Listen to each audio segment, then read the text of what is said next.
Welcome to PNK TV, the number one stop to information and entertainment. If you haven't subscribed, please consider subscribing. And to the returning subscribers, thank you so much. Now, at 22, Regina Wairimo, a fourth-year telecommunication and electrical engineering student at Dedan Kimathi University in Nyeri County, had resolved to become a mother. Such was her resolve that she asked for a deferment of studies from January to September 2023. At the time of commencement of the deferment, her postnatal clinic records showed that she was 7.5 months pregnant, and in one of her notebooks is a Valentine's Day message that reads, "To my unborn son, I love you. My baby daddy is bringing complications since he is a powerful and influential man. But I must give birth to you and show you mama love." But it was not to be. The giving birth part of it went awry. On February 12th, at 11 a.m., she had been declared dead and her baby was found inside a traveling bag, also dead. It was the start of a nightmare for her parents, friends, and many others as the search for answers started.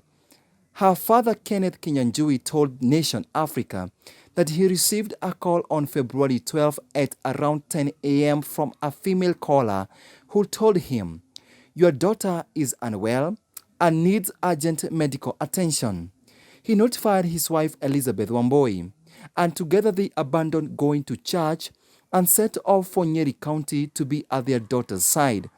45 minutes later, the parents got another call that notified them that your daughter is very sick, and they asked to speak to Regina. But we were notified that she was not able to speak, said Mr. Kinyanjui. They were urged to hurry to the university's health center, where she had been rushed for emergency treatment. At 11 a.m., the parents were told that the patient was no longer at the university's health center and had instead been transferred to the Nyeri County Referral Hospital. At 11:10 a.m., another call came through in which they were asked to report to the Nyeri police station. Confused, they headed to the police station, and upon arrival, they were met by a woman who introduced herself as a nurse. "I want to break bad news to you. Regina is dead," she said. Mr. Kinyanjui asked, "What was the cause of death?" The nurse said she didn't know. Mr. Kinyanjui wondered at the crude way in which the news of his daughter's death was broken to him and his wife. "My wife had all of a sudden become sick. It was too much for her. Other family, friends, and relatives had arrived. It was now a family emergency. We first sought a place for my wife to rest as we had a quick meeting. And we decided that we had to see the body to identify it." Officers from the police station accompanied them to the mortuary. And there she was, lying so peacefully in death, with her right palm resting on her heart and the other on her side. We all cried, and questions started swirling in our minds. The police officers announced that they were now taking charge after we positively identified her, said the grieving father. Police said Regina had been pronounced dead at the university's health center. She had been taken there in a taxi by two women who said they were her friends. According to a preliminary investigations report that Nation Africa has seen, Regina had been taken from a rental house in Kangemi Estate, Nyeri. Scene of crime personnel visited the house in a question and made the following preliminary findings. There were blood stains on the carpet and in the bathroom of the bedsitter. There had been a deliberate effort to wash it off. It was established that Regina, accompanied by two ladies, arrived in the room at around 2 a.m. The room belonged to one of the ladies in her company. In the follow-up questions, The report notes that the two women said that the stains were menstrual blood from Regina. The two women said they met up with Regina in a Nyeri bar, where she had gone to meet her influential baby daddy. At the bar, they were joined by the resident DJ, who also happens to be a friend of the influential man. The two ladies, Regina and the baby daddy, are said to have left the club to yet another one at around 1:30 a.m. Minus the baby daddy, the three ladies left. Despite Regina living in nearby hostels, the three opted to go to a room belonging to one of the women, even though it was farther from the club. The two women say that at the house they all slept, but around 5 a.m., Regina woke up complaining of stomach and backache, for which she took painkillers. She further complained of being hungry and was served some tea and slices of bread. But by 10 a.m., her condition had worsened to a point where her two friends opted to take her to hospital.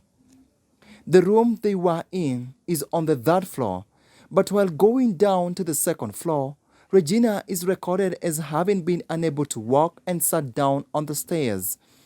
The two ladies report that they walked out to get a taxi and, with the help of two male tenants, carried her to the waiting taxi that took them to the university's health center.